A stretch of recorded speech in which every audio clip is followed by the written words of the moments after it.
Let your characters write your book. So, for those of you who don't know, my name is April Thomas. I'm a self published author. My most recent published book is Forbidden. It's a romance between a Native American man and an African American woman, and it takes place in modern time.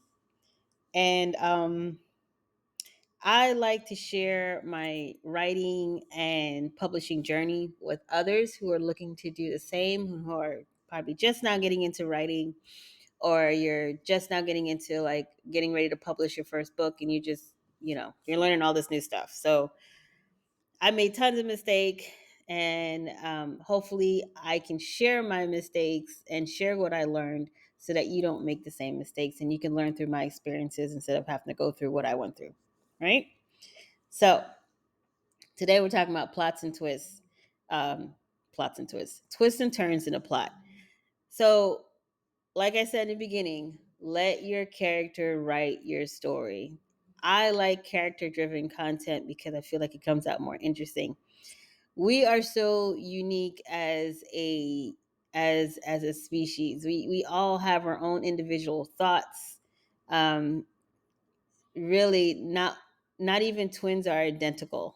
Like we have so many different things about us, that makes us unique, absolutely unique. And that's the beauty of things. And that's what makes this beautiful tapestry that we call life and humanity, right? So you want to replicate that in your stories.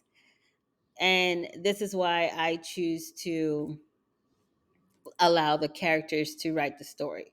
So when I do that, the plots and turns, the twists come naturally. I don't need to do anything more other than to just write the book, right? So I just need to be the pen or the fingers for the keyboard and let it write itself. Yesterday, I started on a new book, and the first chapter, I have to say, I came up with like maybe three or four different beginnings, and the beginning I ended up choosing is one that I um, was inspired by through studying, listening to the Bible as I sleep. So I woke up to a certain part that was just like, wow. And I was so amazed by it. And that was actually what led to the inspiration for how to start this book. So I allow the characters to speak, I allow the characters to play out. I write naturally from third person because for me, it's like I'm a fly on a wall or a fly in the room or a ghost. If you want to look at it, I'm a spirit in the room. And I'm writing down what I'm observing. I'm being a scribe and writing down what I'm observing, what people are saying, how their emotions are being perceived. I'm trying to show how their emotions are being perceived, the emotions that they're going through and things like that. So that's why I enjoy writing from third person. I don't enjoy writing from first person. I don't ever write from first person unless I'm writing something about myself, something that's nonfiction. Other than that, I write from third person. Because the truth is, we're so unique. When you write from first person, it may not be how that reader would handle the situation. So for you to say I blah blah blah and I did this and I did that, that reader be like, I wouldn't do that, I wouldn't do this. So it kind of takes them out of the story because it puts up their kind of like their defense, like, no, that's not me, I don't want to do that. Just imagine writing a story about a serial killer from first person. uh I hope that this person isn't like, oh yeah, I can relate to that. They're most likely going to be, I don't want, they're going to naturally want to distance themselves from it because it's something that's unpleasant, and it's like you're forcing them into it. So this is why I don't write from first person. But I know a lot of people like to write from first person. I don't. I naturally don't. I can't. I've tried it and I can't even get through a paragraph. Um so I naturally write in third person. That has a whole different topic. See, I did a twist and turn on you there. But when you're writing twists and turns, you want to kind of like really focus on the character that you're writing about, focus on the scene, the setting, focus on the area that you are. What would be something unique and unusual, but yet something the reader can relate to kind of first grab their interest?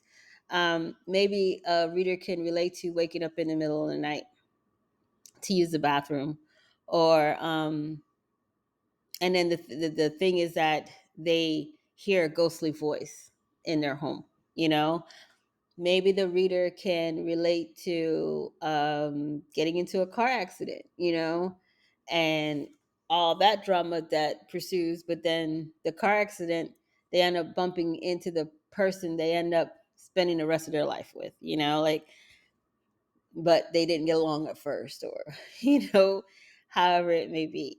So you want to think of different things, just think deeper, focus in on that character and really connect with the type of energy it's giving off. That's is it a good character, is it a bad character, are they, are they, what are their traits, and in this scene, in this setting, in this scenario, what is their main concern? Is it a husband whose main concern is about his wife thinking she might be cheating, or vice versa? Is it a child who's just running out to focus on playing, chasing a ball, that happens to bounce out into the street? So you want to focus on what's going on in that character and what's in their head, and play that out and play out what's going on in the scene, and you'd be amazed the things like this, the story will write itself. It'd be so easy. You don't even have to think about your twists and your turns and your plots. You don't even have to think about your whole entire plot.